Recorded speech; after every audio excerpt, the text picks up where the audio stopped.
ایک عابد بقدر کفایت رزق حلال کماتا اور باقی وقت اللہ عز و جل کی عبادت میں گزارتا رزق حلال دے مجھے. ایک مرتبہ مسلسل کئی روز تک اسے کہیں بھی مزدوری نہ ملی اور فاقوں تک نوبت پہنچ گئی. وہ خود بھی بھوکا رہا اور اہل و عیال بھی بھوک کی مشقت برداشت کرتے رہے. جب معاملہ حد سے بڑھ گیا تو اس نے اپنی زوجہ سے کہا کہ کل میں مزدوری کے لیے جاؤں گا، تم دعا کرنا، اللہ عز و جل تمام مخلوق کو رزق دینے والا ہے، وہ ہمیں بھی محروم نہ رکھے گا. اس کی زوجہ نے بھی مشورہ دیا کہ ہم یقین کامل کے ساتھ رزق کی تلاش میں نکلیں گے تو اللہ عز و جل ضرور کوئی راہ نکالے گا. صبح سویرے وہ عابد اللہ عز و جل کا نام لے کر مزدوری کی تلاش میں نکلا اور وہ بھی دوسرے مزدوروں کے ساتھ جا کر بیٹھ گیا. جن لوگوں کو مزدور کی ضرورت ہوتی تھی وہ مارکیٹ سے جا کر مزدور لے آتے تھے. اس نے دیکھا کہ ایک ایک کر کے سارے مزدور چلے گئے مگر اس کو کسی نے کام پر نہیں بلایا، اس کو کوئی مزدوری نہیں ملی. جب اس عابد نے یہ صورتحال دیکھی تو کہنے لگا کہ اللہ عز و جل کی قسم میں آج اپنے مالک حقیقی کی مزدوری کروں گا، یعنی عبادت کروں گا. چنانچہ وہ دریا پر آیا اور وضو کر کے نوافل پڑھنے لگا. رزق حلال دے مجھے اے میرے. سارا دن اسی طرح رکوع و سجود میں گزار دیتا. شام کو جب گھر پہنچا تو اس کی بیوی نے پوچھا کیا کسی کے ہاں تمہیں مزدوری ملی؟ اس نے جواب دیا ہاں میں نے تو آج بہت کریم مالک کے ہاں مزدوری کی ہے، اس نے وعدہ کیا ہے کہ وہ مجھے اس مزدوری کا بہت اچھا بدلہ دے گا. دوسری صبح دوبارہ یہ عابد مزدوری کی صف میں کھڑا ہو گیا. کسی نے اس کو مزدوری کے لیے طلب نہیں کیا، باقی لوگوں کو وہ لے جاتے گئے، پھر اکیلا رہ گیا. اب اس نے سوچا کہ پھر آج میں اللہ عز و جل کی عبادت کروں گا. پھر دریا کنارے جا کر عبادت کرنے لگا اور جب شام واپس گیا تو بیوی نے پوچھا کہ آج تمہارے مزدوری تمہیں ملی، کچھ پیسے لائے؟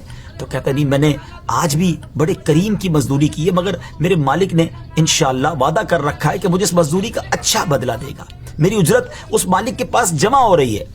اب فاقوں کی ماری زوجہ ہے، گھر والے میں بھوک ہے. وہ یہ بات سن کر جھگڑنے لگی شوہر سے کہ کئی دن سے فاقے چل رہے ہیں، بچوں کی حالت ایسی ہو گئی ہے کہ دیکھی نہیں جاتی، ہم میں سے کسی نے بھی کئی دنوں سے ایک لقمہ نہیں کھایا اور تم جس مالک کے یہاں مزدوری کر رہے ہو اس نے تمہیں آج بھی تمہاری اجرت نہیں دی ہے، اس طرح کیسے گزارا ہوگا؟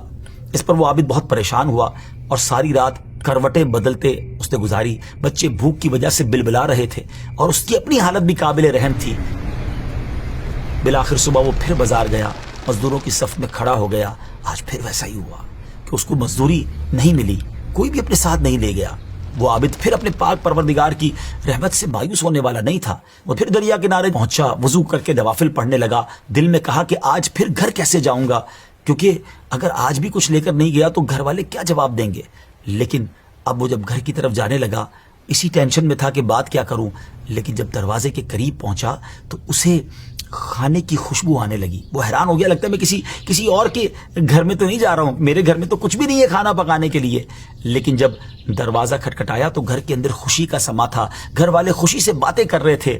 اور جب اس نے کہا کہ یہ سب کچھ کیسے ہوا، گھر والوں نے بتایا کہ تمہارا مالک تو واقعی بڑا کریم ہے، اس کے کارندے آئے تھے، بڑی زبردست مزدوری دے کر گئے ہیں اور انہوں نے درہم و دینار بھی دیے ہیں، عمدہ کپڑے بھی دیے ہیں، آٹا اور گوشت وغیرہ بھی کافی مقدار میں دیا. اور کہا کہ جب تمہارا شوہر آ جائے تو اسے سلام کہنا اور کہنا کہ تیرے مالک نے تیرا عمل قبول کر لیا ہے، یہاں وہ تیرے اس عمل سے راضی ہے، یہ اس کا بدلہ ہے جو تم نے عمل کیا تھا، اگر تو زیادہ عمل کرتا تو تیرا اجر بھی بڑھا دیا جاتا. سبحان اللہ. دیکھا آپ نے، یہ تو دنیا میں اس مزدور کے عمل کا کچھ اجر تھا، رب عز و جل اس کا اصل بدلہ تو جنت میں عطا فرمائے گا نا. یقیناً اللہ عز و جل کسی کا عمل ضائع نہیں کرتا. اس واقعے سے ہمیں یہ بھی درس ملتا ہے کہ چاہے خوشحالی کے ایام ہو یا تنگ دستی کا عالم ہو، ہر حال میں شکر الہی بجا لانا چاہیے، اس کریم رب عز و جل پر کامل بھروسہ رکھنا چاہیے اور اس کی عبادت و ریاضت سے مشغول رہنا چاہیے. یقیناً جو لوگ اللہ عز و جل کی ذات پر بھروسہ کرتے ہیں اللہ عز و جل انہیں ایسا نوازتا ہے کہ ان کے وہم و گمان میں بھی نہیں ہوتا.